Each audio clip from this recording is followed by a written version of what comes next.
few cinematic endings have stirred as much awe, confusion, and philosophical speculation as the enigmatic final moments of 2001, A Space Odyssey, 1968. The appearance of the Starchild, an ethereal, glowing fetus hovering above Earth, remains one of the most haunting and open-ended conclusions in the history of film. Unlike traditional narrative cinema, Stanley Kubrick's masterpiece denies the viewer a neat explanation, instead inviting deep metaphysical, evolutionary, and even spiritual interpretations.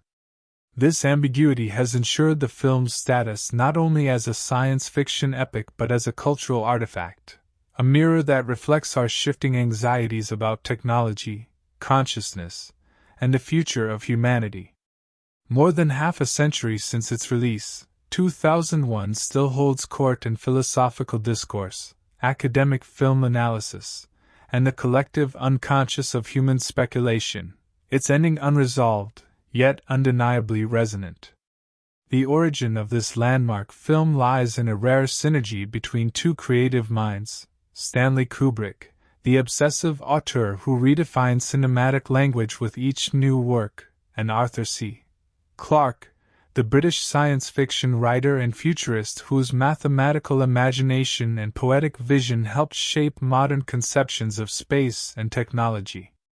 Kubrick, ever the perfectionist, sought to make the proverbial good science fiction movie, which had eluded Hollywood.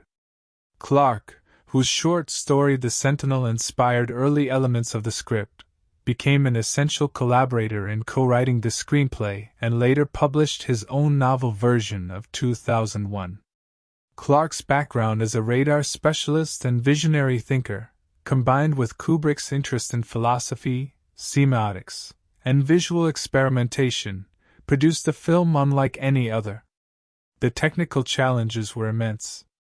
Kubrick hired aerospace engineers, consulted with NASA, and pushed the limits of visual effects, creating a realistic depiction of space travel that has barely aged even in the age of digital cinema.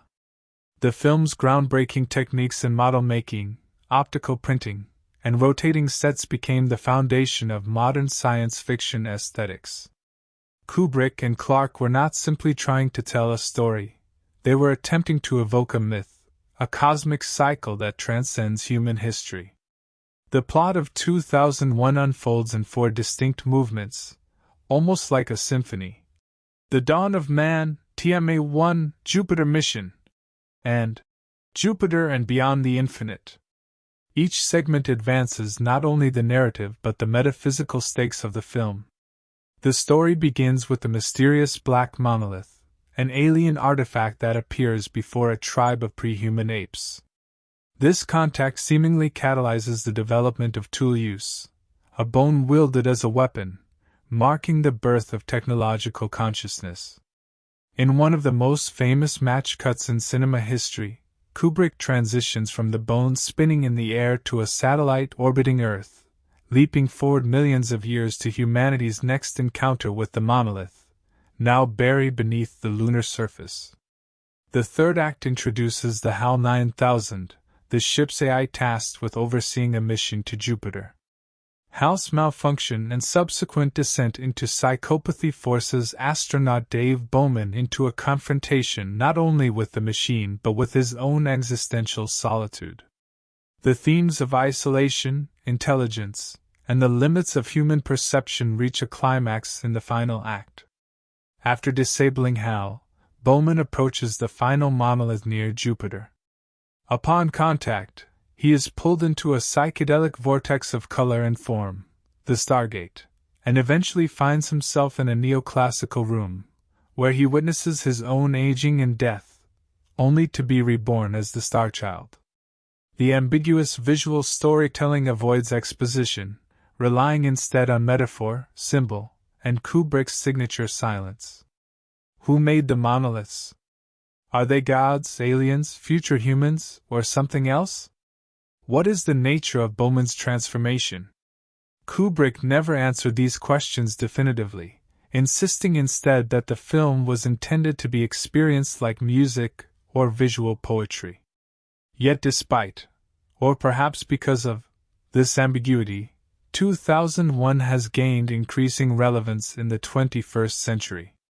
As artificial intelligence advances, and as humanity begins to reshape its own biology, the film's questions become more urgent, not less.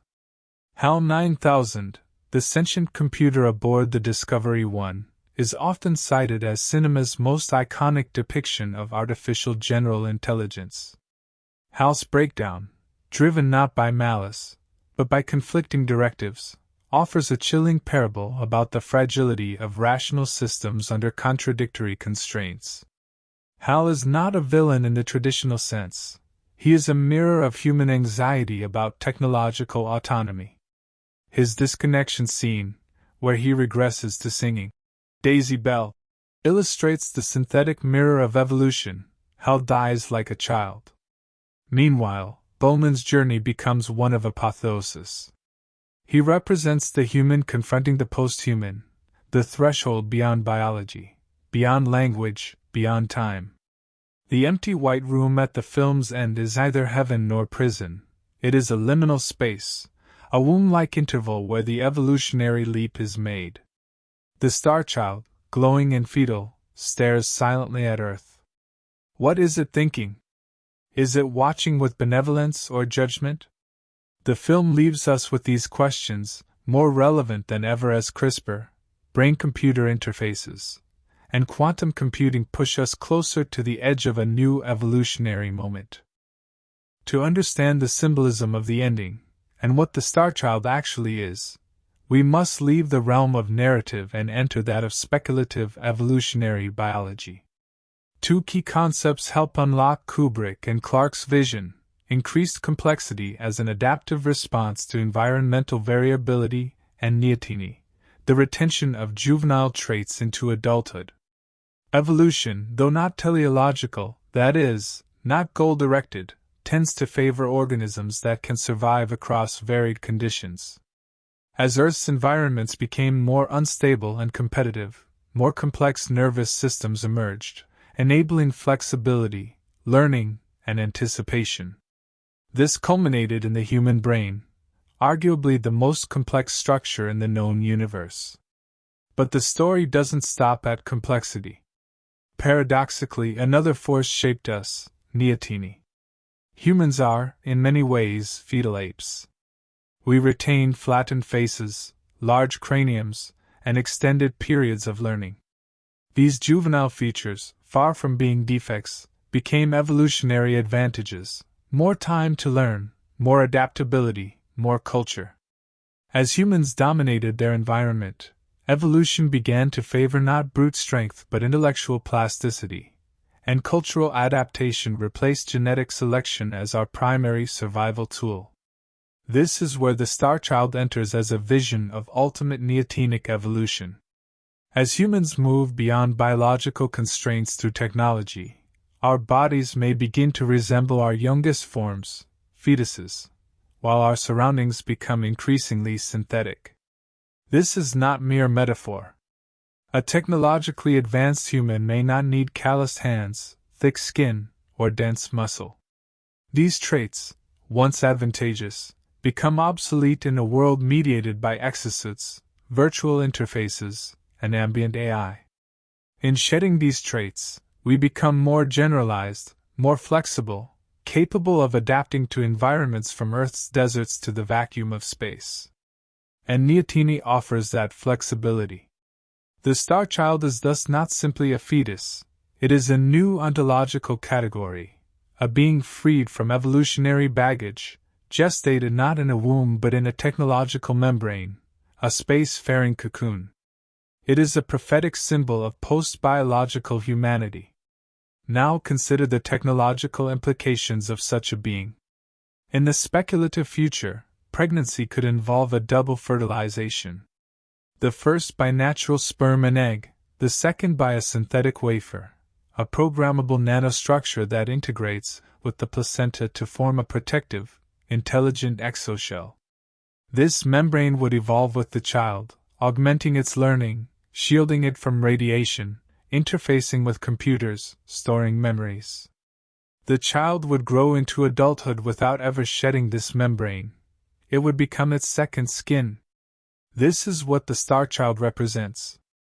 It is not a metaphor for purity or return to innocence.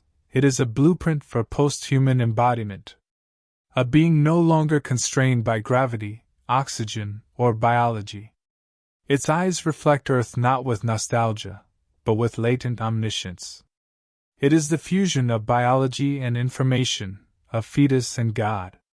Thus, the final image of 2001, A Space Odyssey, is a window into our far future, one that embraces evolution without being shackled to Darwinian gradualism. The monoliths are not simply alien tools, they are evolutionary catalysts, metaphysical invitations. They symbolize moments when the rules of the game change, when life takes an abrupt step forward, transcending its constraints through sudden jumps in complexity and form. The Starchild, floating in space, is the next such leap. Whether we arrive there by AI, by synthetic biology, or by contact with some transhuman intelligence, Kubrick's vision remains startlingly relevant. The future, it suggests, does not lie in machines replacing us, but in machines becoming us, and us becoming something else entirely. The Odyssey is not over. It has just begun.